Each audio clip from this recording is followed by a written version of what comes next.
నేను చెప్పేది. చాలా ప్రభుత్వాలు మారాయి, చాలా మంది ఎంపీలు ఎమ్మెల్యేలు మిగతా మేయర్లని అందరూ మారారు. ఆ గవర్నమెంట్ ఈ గవర్నమెంట్ అని చూడలేదండి. ఏ గవర్నమెంట్ ఉన్నా నేను పోరాటం చేశాను. నా ప్రాంత ప్రజలు ముఖ్యం నాకు. అంచేత గవర్నమెంట్ ముఖ్యం కాదు, నా ప్రాంత ప్రజలు ముఖ్యం. సీఎం వైఎస్ జగన్మోహన్ రెడ్డి గారికి ఈ విషయం తీసుకెళ్ళాలి. ఇప్పుడు జగన్మోహన్ రెడ్డి గారి దగ్గరికి అప్పుడు సీఎంగా ఉన్నప్పుడు తీసుకెళ్లవలసినటువంటి అంత స్థాయిని అది కాదు. ఎంపీ గారి దృష్టికి తీసుకెళ్ళొచ్చండి. మీరు ఎందుకు అలా కాదు కాదు నేను ఒక ఎమ్మెల్యే ఎంపీని కాదండి, ఎమ్మెల్యే ఎంపీని కాదు. వినతి పత్రం ఇవ్వడానికి వినతి పత్రం ఇచ్చాం కదండి, మరి సీఎం గారికి కూడా ఇచ్చాం, అప్పుడు సీఎం గారికి కూడా ఇచ్చాం.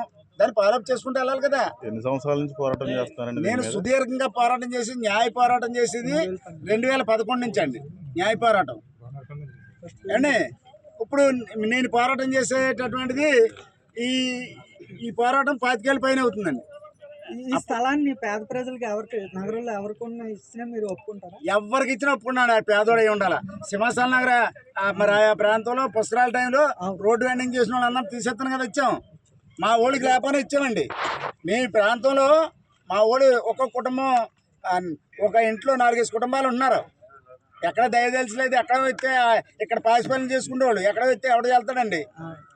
అంచేత ఇదంతా గవర్నమెంట్ భూమి ఉంది, రైల్వే ఉంది, ఇరిగేషన్ ఉంది, రెవెన్యూ ఉంది, అదంతా గవర్నమెంట్ది. ఆ గవర్నమెంట్కి పూర్తి ఇవ్వచ్చు.